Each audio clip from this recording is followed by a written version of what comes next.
You wrote an article ranking rookie skill position players coming into the NFL by situation.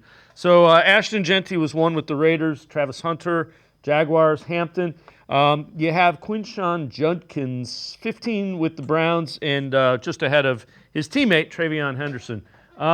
What about the way Judkins can fit in with the Browns?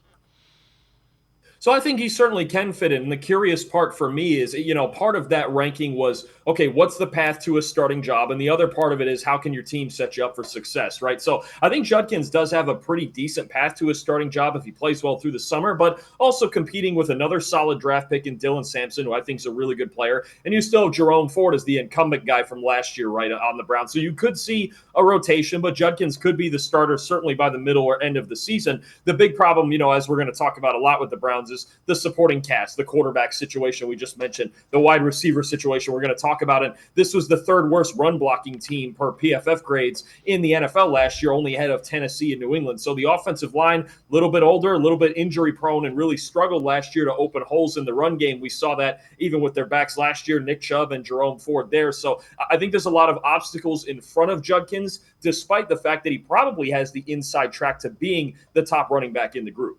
Relative to rookies, Ashton Jeanty, that was a guy that people thought could go even higher than he did with the Raiders taking him.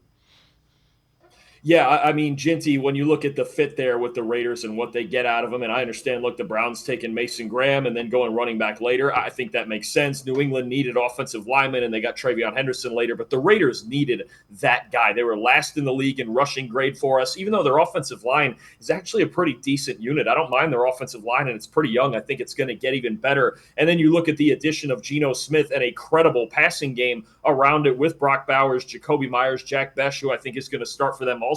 I think Ginty could be in for a big, big rookie year. I understand why he's one of the favorites for offensive rookie of the year, both for his talent and his situation. And Chip Kelly and Pete Carroll are going to want to run the ball out there in Vegas.